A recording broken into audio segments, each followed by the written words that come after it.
Hey, I'm Jonathan Phillips. I'm a postdoc at Harvard, and today I'm talking with Steven Frankland, who's also a postdoc at Harvard in the Moral Cognition Lab. So thanks for being willing to do this. Yeah, thanks for having me on. I really appreciate it. Yeah, for sure. So, Steven, you recently published a paper called An Architecture for Encoding Sentence Meaning in the Left Superior Temporal Cortex. And sort of despite the title, a lot of people have been incredibly interested in the paper. And I have found it incredibly exciting. So, to the point where Steven Pinker is calling it, one of the most important papers in cognitive neuroscience in recent years. So I wonder if you can start off by just sort of talking about the bigger sort of issue that the paper is taking up, and then we can get into the details of what you actually did as well. Right. That's very nice of Stephen to say. I think it might be as disparaging about cognitive neuroscience as positive about my paper. But yeah, we're excited about the findings. So the general question, and the reason it might extend beyond just language, is it's for a long time people have been interested in how the brain kind of builds complex thoughts out of reusable parts. And so, if I say to you, last week when he was in New York, Pope Francis beat Bill de Blasio in a hot dog eating contest on Coney Island, you can understand that sentence even though you've never thought about that particular situation before, because if you know who Pope Francis is and you know who Bill de Blasio is and you know what hot dog eating contests are on Coney Island, et cetera, you can take those concepts and put them together in different ways to form this new thought, this thought that you've never had before. Right. And even though we want to understand how the brain does that. This paper itself doesn't achieve that, but it's sort of a step towards that. And so what we should...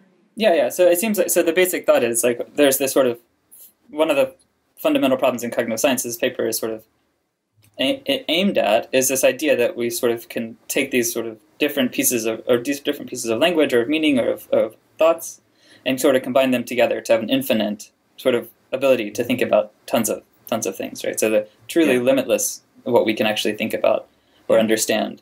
And no one really knows exactly how we're doing that. And this paper this paper sort of aimed at trying to begin to say, well, here's some support for one way this could actually be done in the brain. Right. So, it couldn't be the case, just to think about a kind of toy example, like you couldn't have had neurons in your brain that were pre-wired to think that particular thought about Pope Francis beating de Blasio in the hot dog eating contest. So you've got to be building that thought on the fly in some way. Right. And so the question is, how does the brain and how does the mind achieve that? Yeah. Good. Right. So what did you do? How did you solve this problem for us? Well, we didn't solve the problem, but what we did is we put people in a scanner in an MRI machine, and in the MRI machine we can detect small changes in blood flow, which track changes in neural activity.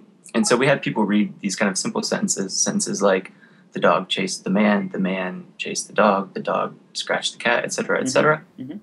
And what we did is, while they were reading those sentences, we took their brain activity and applied some machine learning algorithms to it to try to see if we could tell where in the brain we could identify the meaning of the sentence they were reading. Okay. So what do you mean by the meaning of the sentence? The meaning, so for example, they read active sentences. Mm-hmm. So the dog chased the man, and passive sentences like the man was chased by the dog. Right. And those, in a sense, have the same underlying meaning, the same structure in terms of who was doing what to whom. Good. Yeah. Right. Yeah. So despite having different sort of form of the sentence or different sort of syntax in some sense, then they actually mean the same thing. Yeah, they get mapped to the same underlying meaning. At least, that's what we're assuming. And so what we did is we searched for regions of the brain that could tell us who was doing the action, what the action was, and to whom the action was done.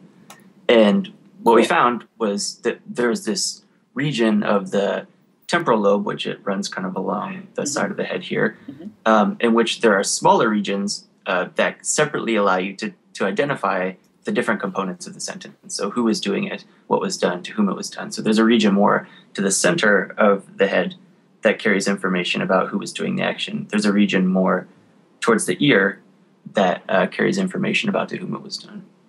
And so the really exciting thing about it was that, we would train these algorithms to identify what, a certain concept, say dog or man, as the one doing the action looked like on a subset of the sentence, tested on new sentences, and it looks like those patterns generalized. They did generalize to new sentences. Cool. So just to make sure, like, I have the basic idea, right? So it's that. So what you're really interested in is not like, I don't know, what part of the brain just represents like what it looks like when you hear the sentence, like, you know, the dog bit the man. Mm-hmm. It's right. You're trying to find these areas of the brain that really get sort of at the deeper meaning of what these sentences are conveying, right? So things that they could differ in exactly the form of the sentences, but they could convey the same sort of like underlying meaning. And the thought is, okay, so now, given that we're interested in that, mm-hmm. what you're doing is saying, take like cases in which the thing that the action is being done to, so the patient in this case is man. Mm-hmm. And now you're taking a bunch of different forms of sentences, which are something like, well, you know, different things happen to a man. And then you're asking, is this right? So you're asking, can you train, or can you figure out which part of the brain is actually sort of representing man as patient? Or, right. Right. So this is, okay, so it's about sort of this, there's a part of the brain that seems to be representing something like this place, there has a place for something like things that, when things happen to a man, as opposed to when things happen to a dog or whatever. Right. There's that part of the brain. And that's what is that right? Yeah. And so the kind of, just to put it in slightly different terms, I mean, the way that one, thought about how it is that we can understand new thoughts is that our thoughts have a structure and our language has a structure. And it has, reusable parts like agent and who was doing the action, what was the action, to whom was it done, which is called the patient. And if we represent those as what we call kind of abstract variables that could take different values, then you could potentially have a kind of architecture or a system that would allow you to build these new thoughts. And so, what we found is that the structure of the thought or the structure of the sentence, agent, verb, patient, in a way kind of maps on to the structure of the brain, the actual topography of the brain in this systematic way. Cool. So that's cool. All right. So the thought is, okay, well, so to sort of zoom slightly back out to the bigger question, then we started with this idea that, there's this sort of fundamental problem in cognitive science about how it is that we're able to compose these things. And then it seems like the evidence so maybe this is the right way to say it is, one solution for that problem was, well, our brains kind of work like computers. Mm-hmm. Computers can also represent infinite things. For instance, they can represent really, really large numbers, and they can continue to combine them recursively in certain ways. Then the thought is, well, what computers doing is that it has some sort of variable, and then the variable is assigned values, and then that's the way that information is stored and computed and things like that. And the thought is, well, maybe this is evidence that our brains are doing that sort of same basic thing. Yeah, that's exactly right. And then in this case, the variables, if you're writing a computer program to encode the meaning of a sentence, you would define a variable for the agent, a variable for the verb, variable for the patient, at least for these simple sentences. And so it seems like that's the way the brain is doing it too in these regions, is that a certain region is devoted to a certain variable, such as the agent or the patient. Good. So the way that sounds like you set up the experiment was that you just had people laying in a scanner, and then you were just sort of flashing sentences at them. Yeah. So what makes you think that this is actually something about how we're really understanding the world or the events that happen, and not just something simply about the language? Yeah. So it's hard to say. It could be about something about the language. We haven't tested it with non-linguistic stimuli. We haven't tested it in different languages. It's only been in English. It would be interesting to, at least the theory would be that if you took a bilingual speaker and looked at the patterns encoding the meaning in one language and the patterns encoding the meaning in the other, it should transfer. But we don't know whether that's true. That is, it should be the same. Mm-hmm. So there are a few reasons that we think it could be more than just the structure of language. But even if it is just that, we think it's interesting. So one thing that we did was, so different combinations can have different kind of emotional consequences when you read them. So if you read the sentence, the baby kicked the grandfather, it doesn't really evoke any kind of emotional response. If you read the grandfather kicks the baby, suddenly that grandfather is just a horrible. He's a bad dude. He's a bad grandpa. Yeah. So what we see is when you read those sentences, you get an amygdala response, and the amygdala is a part of the brain that responds to emotionally evocative stimuli. When they're reading, the grandfather kicked the baby, but not the baby kicked the grandfather. And so then what we did was looked at the patterns of activity that we think are representing the meaning of the sentence and see whether those patterns are in some sense causing this amygdala response, which, if you set up a model where the person gets a sentence on the screen, they read it, they understand it, those patterns have to be kind of instantiated or present in the brain in order to get the emotional response. And so, again, it's not a guarantee that this was representing the event or the meaning.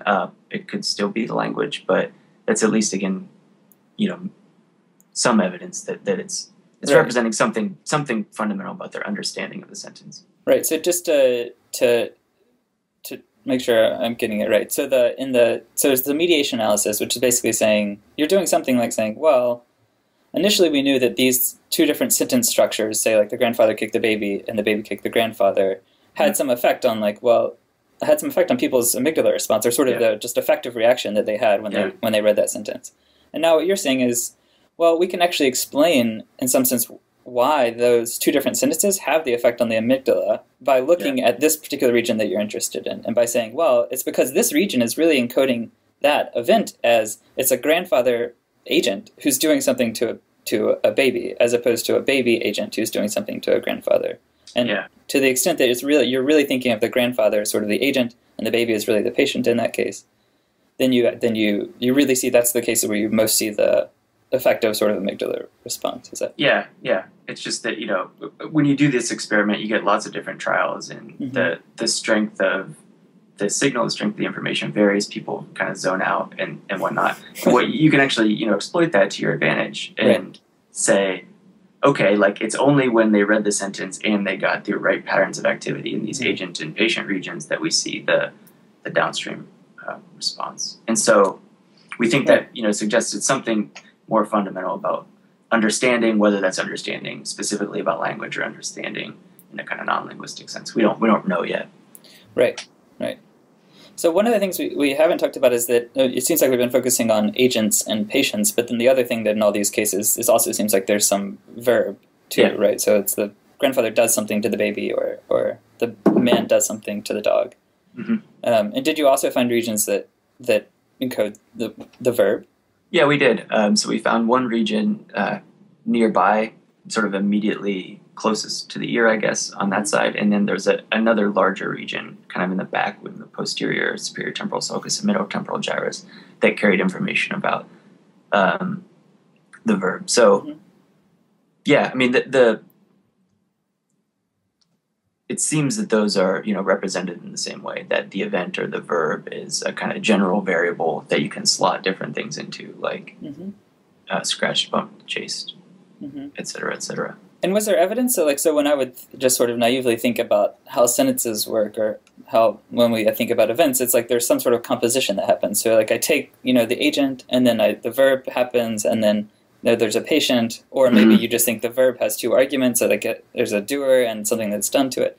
Did you find evidence that that there actually are those connections in the? So no, we actually didn't. I mean, that's a great question. We didn't find evidence for that. We didn't find evidence for patterns of activity, patterns of neural activity that are specific to man as agent and chased as verb or something. So that you might think you have these kind of different slots in which you put these pieces of information into, and then you combine those in a certain way to form kind of the singular meaning of the man chased the dog. And we didn't find anything that specifically and idiosyncratically represents or composes those more specific parts. So that, that's something we would like to understand better. What we think is that this kind of architecture is an intermediate level in understanding the meaning of a sentence, where the brain kind of parses it into these discrete component parts, which can then be separately and flexibly kind of combined or read out by other parts of the brain. We just don't really know how that is working yet. So if you, I guess, and in part this comes back to the question about, is the finding that you have really just something about language, right? And then it seems like, well, if you're supposing that in these cases there's some more general cognition, this thing that you found ties into, then you would also expect to have I don't know, if you did different analyses, or if you looked at a different time at which participants are reading these things, that you would find other areas that were doing that sort of thing. So do you have any evidence or hints about how to think about that? We don't have any evidence from our studies. So just looking at other studies. So this might be getting more down into the weeds than we want to go in terms of the neuroanatomy. But these are regions kind of in the mid part of the superior temporal cortex. And so other people have found a more anterior region just in front of these that it exhibits increasing amounts of activity the more subcomponents that need to be combined in the sentence. Okay. So there's no evidence that the meaning of the sentence is represented there, but it shows this pattern whereby if you read, the dog chased the man, you get a certain amount of activity.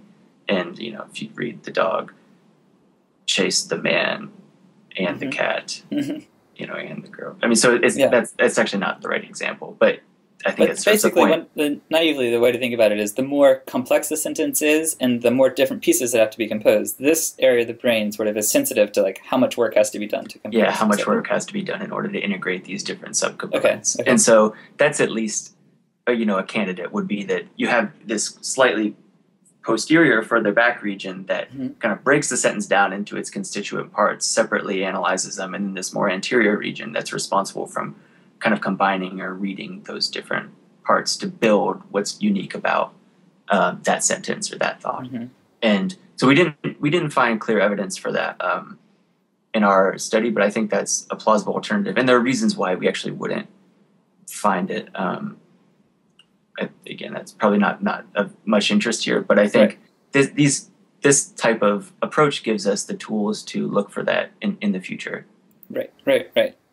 So sort of this is switching topics a little bit, but I mean, on the one hand, I think a lot of the excitement about your paper has really just come from the fact that it seems to provide evidence for this really sort of classical idea that maybe the mind really works or the brain works in like a computer in certain ways. But another thing that seems really interesting to me about it is that what you're doing is, in some sense, you're decoding. So you're using a classifier to determine what the sentence is that the person's reading in this case, right? So a person's reading a sentence in which something happens to a dog, for instance, and you can actually sort of say, well, we actually predicted that's a sentence, or the person's reading a sentence about something happening to a dog. And so in some sense, it also just seems kind of crazy that you're able to look at neural activity and then say, this person is thinking about something happening to a dog, right?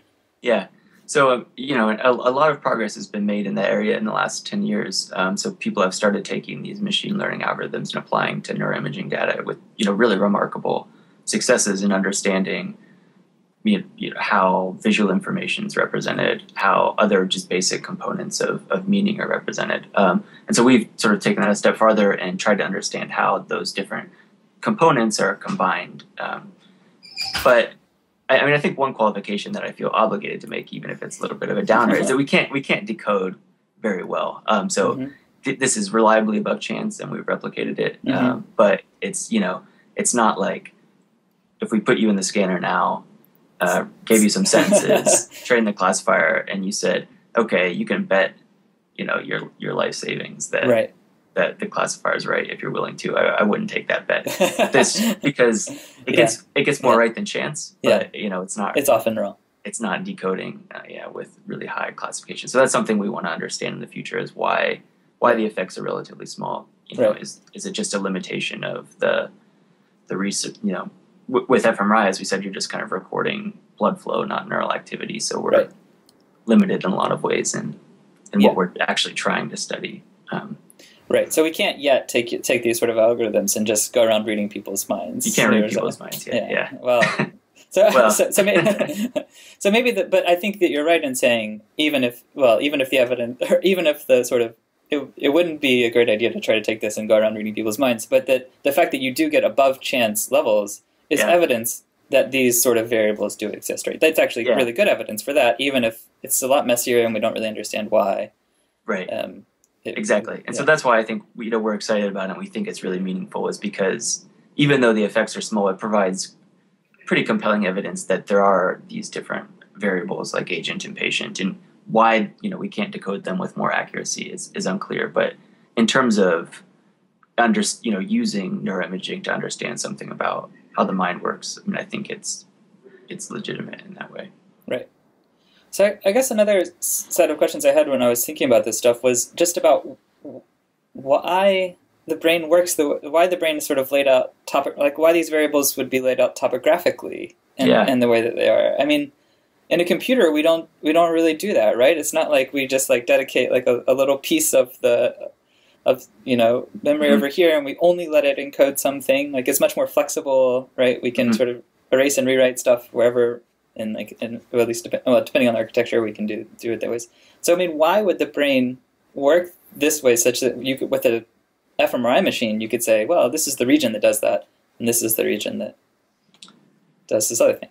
Yeah, I think it's a really great question. I mean, there are a few thoughts I have on it, but it's an open question.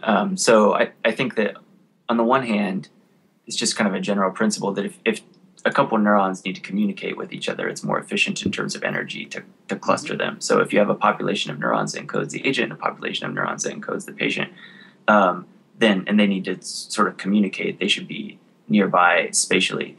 At the same time, these are independent things. So who was the agent and who was the patient are independent of one another. Who is doing the action doesn't have any bearing on to whom the action was done. And so they need to be separated, right, in some way. And so I think that putting them sort of generally close together in space, but separating them allows them to be independent so that you can just slot in, new information to this register and new information to this register, but also the kind of brain systems that need to determine, who the agent, who the patient was, things involved in moral judgment, reasoning about other people's mental states, reasoning about events in general. Probably if you care about, if you want access to one piece of information, you might also want access to the other. And so, in general, you just need to set up connectivity to that region broadly. So is the basic thought here, just correct me if I'm getting this wrong, but the basic thought is, well, however the brain is sort of representing information in computing, it has like these two constraints on it. So one is that like you don't want to confuse the agent with the patient. That's a bad idea. If you're like see a grandfather kick a baby, you don't want to sort of mistakenly think, oh, actually the baby kicked the grandfather. That's not.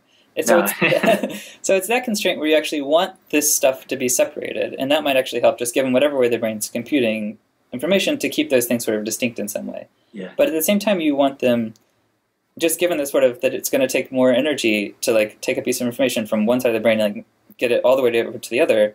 When you have these sort of pieces of information, you often want to combine really, really frequently. Say like, who did what to whom or whatever. In your case, then you would actually want them close together. So the thought is maybe this is actually the fact that the topographical layout is the way it is would fit really well with that sort of picture. That's the yeah, exactly. And so if there were this, going back to what we talked about earlier about is there a region that reads those different components and composes them to form a singular thought, putting those close to each other just makes it easier for that brain region to read them. But at the same time, they're independent in the same, and they're kind of somewhat analogous situations in other parts of the brain where different parts of space are represented by different cortical areas, and different parts of your body in terms of moving are represented by different cortical areas, because you want to be able to do them independently. What's happening in the top left part of your visual field may or may not bear a lot of resemblance to what's happening in the bottom right part of your visual field. And in the same way that representing what's going on in the top left and the bottom right and the top right and the bottom left allows you to compose a new visual scene, right, that you've never seen before.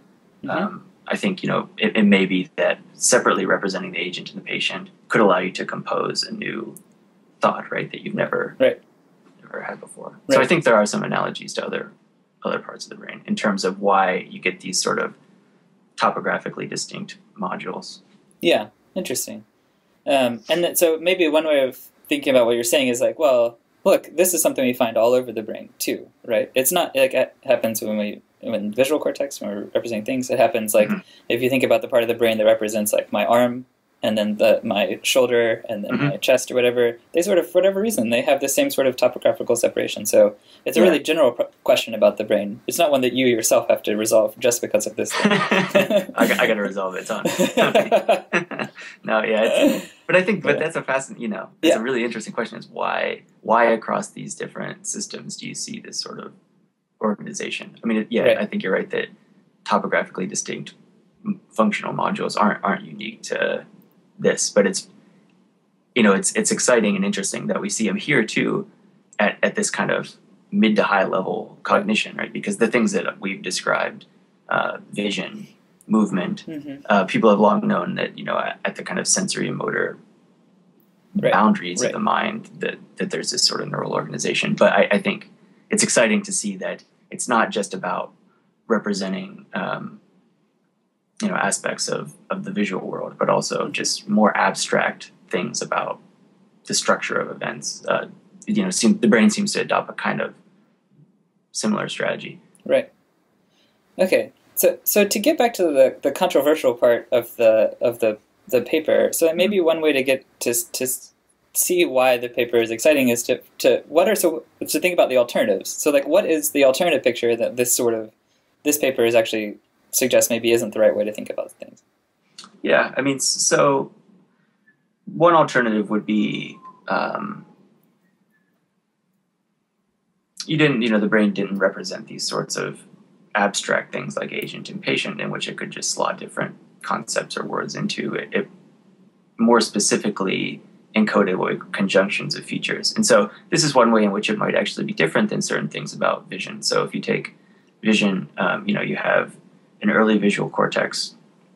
There's just representations of lines and particular orientations, and then those get pooled as you go further up to represent more and more specific combinations of features. And so cells or populations of cells seem to be tuned to these really specific aspects that allow you to recognize an image. And so that would be as a kind of conjunctive coding where particular neurons are really tuned to specific combinations.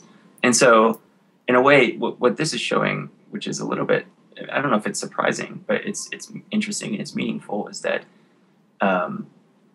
it's not just that the brain encodes, man as chaser and dog as chasee and man chase dog in the same way. These would be like really specific combinations of features. What it seems to do is represent something about the reusable structure of the event, like who did it, to whom was it done, and slots different pieces of information into that.